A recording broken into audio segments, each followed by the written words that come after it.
How do you think, now that you can look back on when there was a curfew, I mean, it's been just 2 days, how do you think it fundamentally has changed your sector? Well, for starters, let me start, in events there are different professions.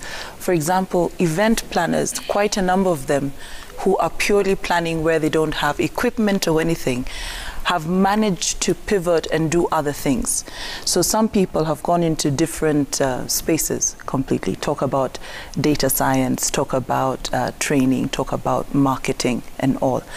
But the people who have been in event rentals, like furniture, talk about your seats, your chairs, your tents, they were the ones who were hit the worst.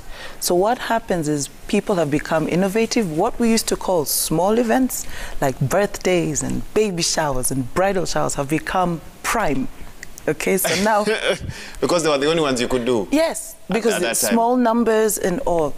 Because remember, the person, that decorator or that event rental company has tons of seats in the store. Wow. Tents. Doing nothing. Doing nothing. What do you do?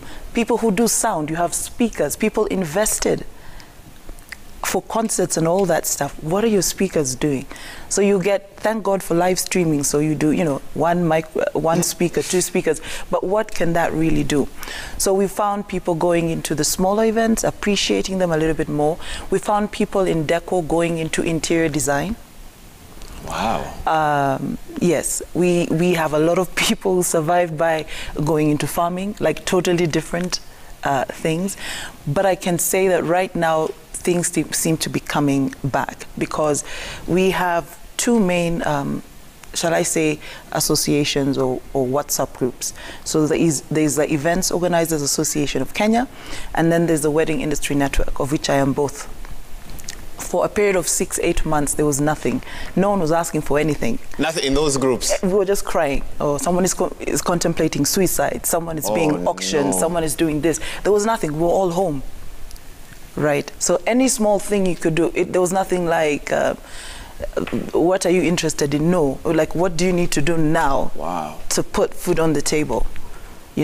People closed down their stores, moved their items back to their houses. So it was really, really tough. So you've hinted at the situation beginning to look a bit better. How so? Correct. What are you seeing? Are the WhatsApp groups now active?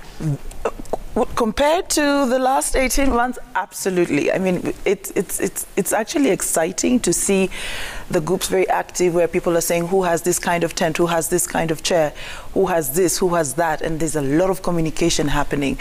Weddings, I think weddings, in as much as events have reduced, weddings somehow have continued because couples were like, COVID or no COVID, we must get married. So that has continued to increase, and the numbers, people are doing about 100 at the moment. So it's good. It's getting, we're not yet there, but it's getting better. Okay.